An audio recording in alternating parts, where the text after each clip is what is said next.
Assalamualaikum Ustaz. Waalaikumsalam warahmatullahi wabarakatuh. Sila Abang Iwan. Apa khabar Ustaz? Alhamdulillah, masya-Allah. Alhamdulillah. Masya-Allah. Masya-Allah. Biasa takdirkan kita bertemu dan berpisah. Ya, dan malam ini agak istimewa lah Ustaz. Ya. Pasal kita sama warna. Masya-Allah, Don. Apa tandanya ini? Saya sangat seronok bila kita berpakaian warna sama. Ya. Masya-Allah. Ya, Alhamdulillah Ustaz, 3 minggu dah berlalu. Alhamdulillah. Sekarang kita dah masuk minggu yang terakhir. Ya. Dan berkali-kali kita diingatkan yang apa yang sudah berlalu sudah pun berlalu. Ya. Tetapi apa yang berada di hadapan kita ni minggu terakhir yang berada di depan mata kita ni masih lagi it's there for the taking. Ya. Masih lagi kita ada peluang untuk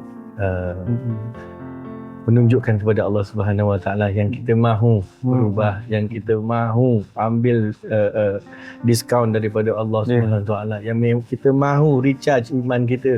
Kita mahu masuk madrasah Ramadan ini dengan sepenuh hati kita. Jadi mungkin nasihat daripada Ustaz macam mana kita nak menyikapi minggu terakhir ni dan bagaimana kita nak menyiapkan pula selepas Ramadan. Apa yang kita perlu ambil daripada madrasah ini, charging yang mana, power yang mana, yang recharge tadi, yang macam mana kita nak jaga, yang kita dah bina dalam Ramadan ni, macam mana kita nak jaga selepas Ramadan.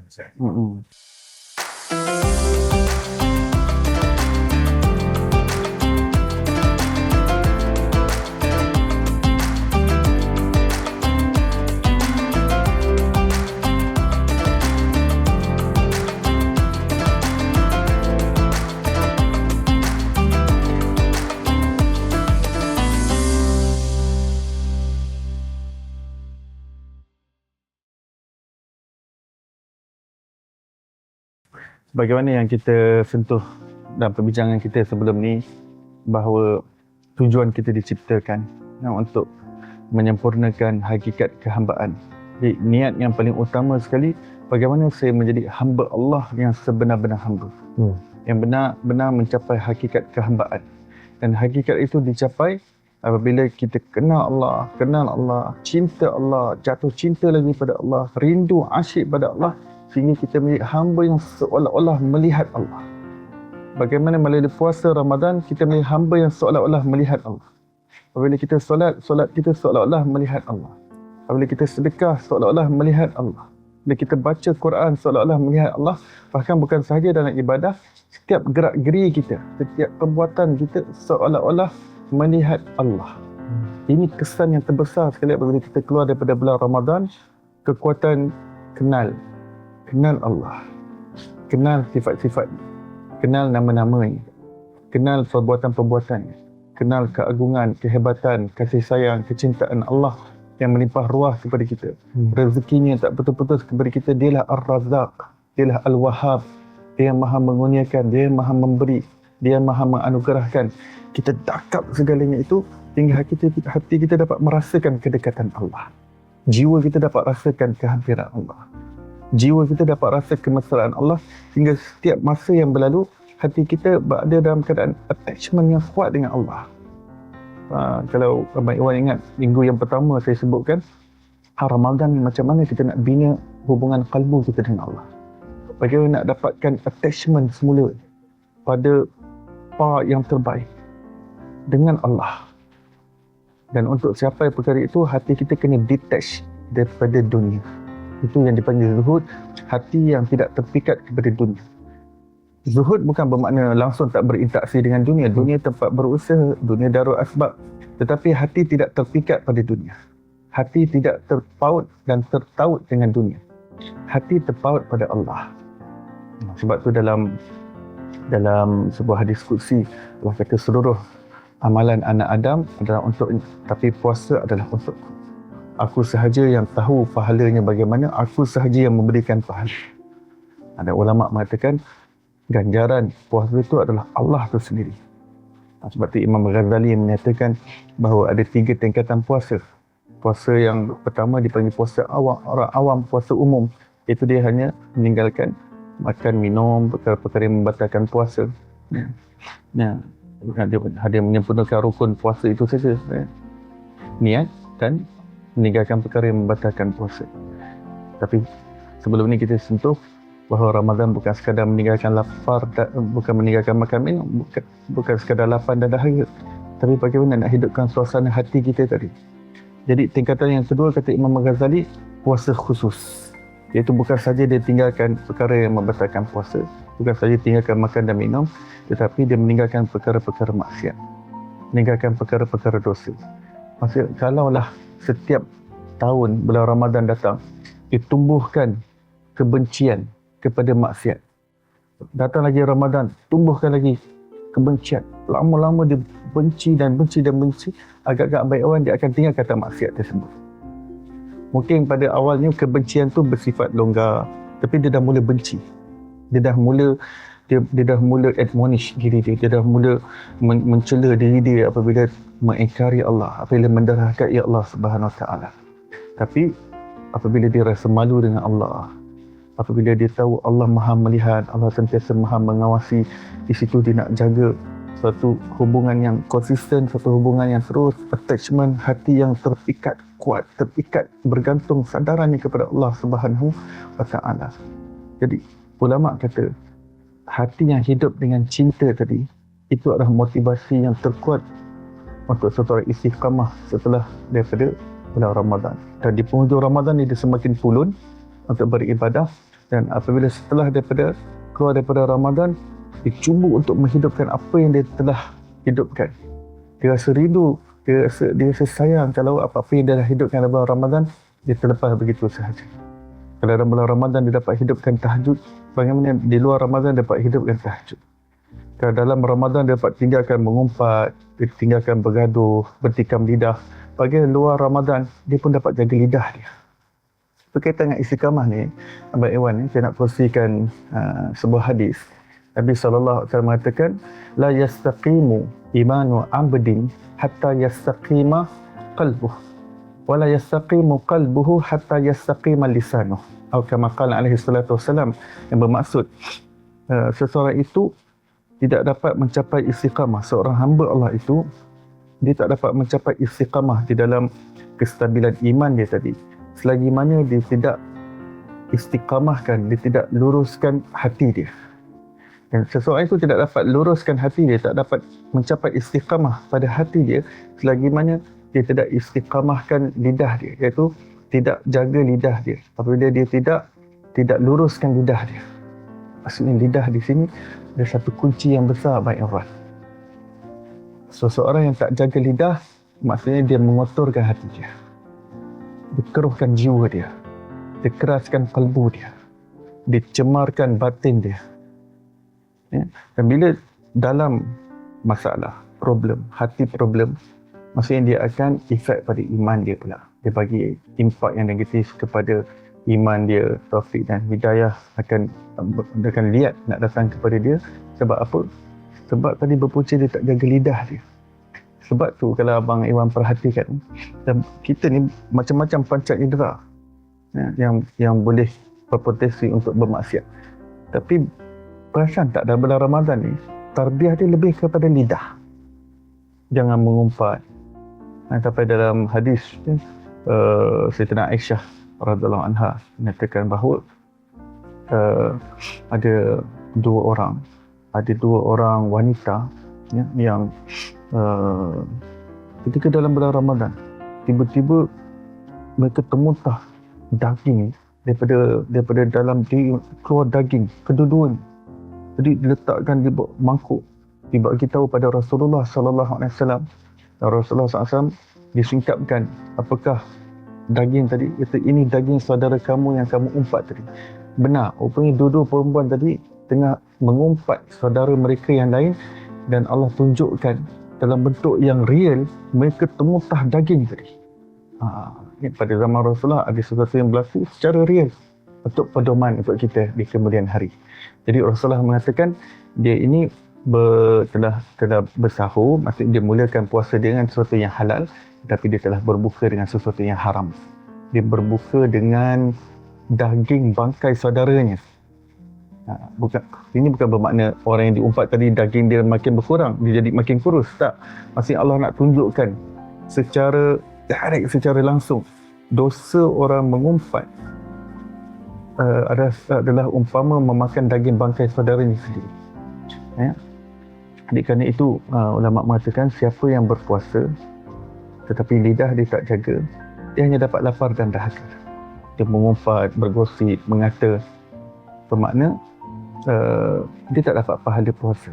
Dia hanya dapat lapar dan dahaga. Dia tak bentuk suasana hati. Bila tak dapat jaga lidah, masih belum ada pembentukan, masih belum ada acuan pada kalbu dia tadi. Sebab itu Rasulullah SAW sangat menitik beratkan pasal lidah ni. Rasulullah kata kalau ada orang ajak kamu bertikam lidah dalam bulan Ramadan, tengah-tengah puasa ni, ada orang nak ajak kamu bergaduh, nak ajak kamu berselingkah, berbalah, nak ajak kamu bersengketa, katakan aku berpuasa. Dia nak ajak lagi, kata aku berpuasa, aku sedang berpuasa, aku tidak ingin menghancurkan perisai yang aku sedang bina dalam puasa ini. Puasa itu perisai yang sedang bina untuk membentengi kita daripada perkara-perkara yang dapat menjerumuskan kita pada kebinasaan, pada kemurkaan Allah SWT. Kita tak nak rosakkan perisai yang terbina dalam sepanjang puasa Ramadan. Sebab perisai itu penting untuk kita dah nak keluar daripada Ramadan. Kalau perisai itu pecah, maksudnya kita tak dapat bina suatu yang berharga dan bernilai dalam bulan Ramadan. Sebab tu dalam suatu hadis Rasulullah SAW kata, amat malang, amat rugi seseorang yang masuk dalam bulan Ramadan tapi dia tak dapat apa-apa daripada bulan Ramadan.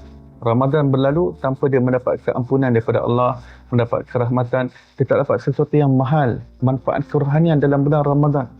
Dia tak dapat bina suasana hati dia. Angkara lidah tadi, jaga lidah. Rasulullah kata, kamu tak jaga lidah, maka hati kamu akan rosak. Bila hati kamu rosak, kamu tak dapat istiqamah. Sebab tu nak dapat istiqamah, segalanya bermula dengan hati tadi. Baharul niat kita kerana Allah. Hidup kita, mati kita kerana Allah. Niat kita nak dapatkan hakikat kehambaan dalam bulan Ramadan. Kita nak hati kita benar-benar bergantung, bersandar pada Allah. Kita rasa malu pada Allah kalau kita berdosa dan bermaksiat. Kita tak nak cemarkan perisai yang ada. Kita tak nak jangan lakukan dosa dan maksiat dalam bulan Ramadan. Kita jaga setiap satu adab. Sehingga setiap daripada telaban tahun berlalu Ramadan ni, tumbuh rasa benci pada maksiat sampai kita dah tak nak buat maksiat. Sampai kita dah tak ada selera buat maksiat. Istiqamah tinggalkan maksiat. Istiqamah tinggalkan maksiat ni akan membuka beribu-ribu jalan lorong hidayah pada kita untuk melakukan amal kebaikan. Tapi seorang yang masih terjerumus dengan maksiat, di situ akan tumbuhkan rasa liat untuk buat kebaikan yang lain. Dia akan rasa susah nak solat, bersedekah, nak berbakti pada kedua ibu bapa pun jadi susah. Untuk nak berhubung silaturahim dengan adik-beradik pun semua jadi susah. Untuk jaga lidah daripada mengumpat, daripada mengata, semua jadi susah.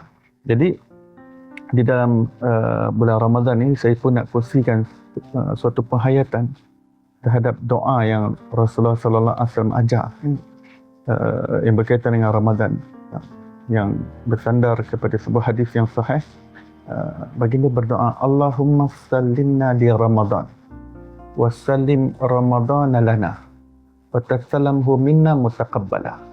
Yang bermaksud, ya Allah, sampaikanlah kami ke dalam Ramadan, sampaikan kami sampai masuk ke dalam Ramadan, wa sallim Ramadan lana, dan selamatkanlah Ramadan untuk sampai kepada kami. Dan terimalah kami dalam bulan Ramadan. Terimalah kami sebagai hamba-Mu, ya Allah. Terimalah ibadah kami. Terimalah takarub kami. Berapa orang yang ramai dapat masuk dalam bulan Ramadan, dipilih untuk berada dalam bulan Ramadan, tapi berapa ramai yang Ramadan sampai kepada diri dia. Hakikat Ramadan, hikmah yang Allah sembunyikan dalam bulan Ramadan, tarbiyah yang berada dalam bulan Ramadan, kebersihan dan kesucian yang ada dalam bulan Ramadan, berapa ramai yang sampai kepada kita. Sebab tu yang hadis Nabi SAW beritahu, berapa ramai orang yang berada dalam bulan Ramadan tapi Ramadan tak sampai kepada dia. Maksudnya dia tak dapat keampunan. Dia tak dapat menghayati apa yang ada dalam bulan Ramadan. Ramadan masuk, sembahyang pun tak jaga. Ramadan masuk, tarawih pun tak jaga. Ramadan masuk, waktu puasa pun masih mengumpat, masih bergosip, masih buang masa dengan perkara-perkara yang sia-sia. dan bulan Ramadan tak sibukkan diri dengan berzikir, dengan bertadarus, dengan baca tilawatul Quran, dengan berselawat ke atas Nabi sallallahu alaihi wasallam, dengan istighfar. Subhanallah. Mungkin sebagai penutup sebuah doa yang Rasulullah SAW galakkan untuk kita perbanyakkan, dan lebih baik untuk kita sentiasa ulang-ulang dalam bulan Ramadan ini. Terlebih lagi ketika nak berbuka puasa, sentiasa bacakan zikir ini. Yang pertama sekali, asyhadu an la ilaha illallah. Kemudian kita istighfar, astaghfirullahal azim. Kemudian kita mohon syurga daripada Allah. Allahumma inna nas'alukal jannah. Kemudian kita minta perlindungan daripada neraka, wa na'udzubika minan nar.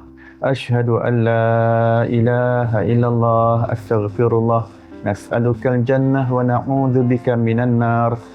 Asyhadu an la ilaha illallah, astaghfirullah, nas'alukal jannah wa na'udzubika minan nar. Dan satu lagi doa yang saya ingin kongsikan, semoga Allah kurniakan kita istiqamah ni, kita kena usaha untuk istiqamah. Bina hati kita, cinta, harap, takut pada Allah. Dalam masa yang sama, kita berdoa bersungguh-sungguh pada Allah, semoga Allah kurniakan kita istiqamah. Usaha kena buat, doa pun buat. Antara doa yang kita boleh amalkan, doa yang diajar oleh Nabi sallallahu alaihi wasallam, ya muqallibal qulub, tsabbit qalbi ala dinik. Wahai zat yang membolak-balikkan hati, tetapkanlah hatiku di atas agamamu. Maksud apa? Maksud tetapkan hatiku, istiqamahkan aku di atas agamamu. Maka mudah-mudahan Allah Subhanahu Wa Taala menjadikan kita bukan sahaja berada di tepian Ramadan. Ramadan datang, kita berada di tepi-tepi pinggir Ramadan. Setelah Ramadan berlalu, kita tak masuk dalam Ramadan, Ramadan tak masuk kita. Bagaimana kita kita melalui Ramadan dan kadang Ramadan meresap dalam hati kita. Tarbiyahnya bertahan sampai Ramadan yang akan datang. Sehingga merealisasikan makna kehambaan, hakikat ubudiyah kita yang sebenar kepada Allah Subhanahu Wa Taala, sehingga hati kita sentiasa cenderung dengan perkara-perkara yang diperintahkan Allah, dengan sunnah Rasulullah, dan hati kita benci kepada perkara-perkara yang dilarang oleh Allah, perkara yang diharam oleh Allah. Perkara yang diharam itu kawasan larangan Allah. Kita tak masuk kawasan larangan raja di dunia ni. Ini kan raja kepada sekalian raja. Jangan mendekati kawasan larangan, kata kamu boleh terjerumus ke dalam. Jerumus itu adalah sebuah kebinasaan. Mudah-mudahan Allah SWT tinggikan darjat kita di dunia dan akhirat. Dah terima kita dalam bulan Ramadan, amal soleh kita, sujud kita, rukuk kita, tilawah kita. Mudah-mudahan Allah SWT ubah hidup kita jadi lebih baik, insan yang lebih baik, hamba Allah yang lebih baik, khalifah Allah yang lebih baik, jadi ibu bapa yang lebih baik. Kalau kita anak, kita menjadi anak yang lebih baik, kita menjadi bos yang lebih baik, majikan yang lebih baik, kita menjadi pekerja yang lebih baik, kita menjadi umat Nabi SAW yang terbaik, menjadi jiran tetangga yang terbaik. Mudah-mudahan Allah SWT pandang kita dengan pandang rahmat dan kasih sayang, insyaAllah. Amin. Amin ya Rabbal Alamin. Minta maaf ambil masa panjang daripada Abang Ikhwan. Terima kasih banyak-banyak. Sama-sama. Mohon maaf. Maaf sama-sama kita tersalah kata, terkasar bicara sepanjang 4 minggu kita bersama ni. Ya. Dan nak tahu tak Ustaz? Ya. Kenapa saya sebut saya seronok apabila kita berpakaian putih malam ini bersama-sama? Ya. Sebab di mata saya, apa yang Ustaz sebutkan tadi, saya seolah-olah nampak yang bila Ustaz berpakaian warna putih berseri begini, seolah-olah Allah sudah pun menerima semuanya daripada Ustaz. Amin.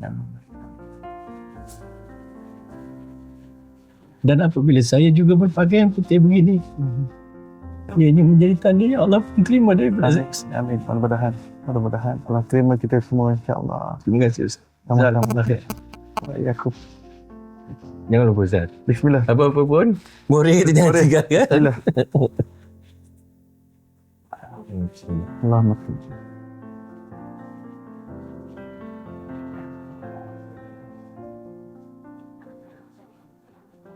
Alhamdulillah Ustaz. Alhamdulillah. Jumpa lagi insya-Allah. Dapat jumpa lagi. Saya sudah lama Lama. Masya-Allah. Sama.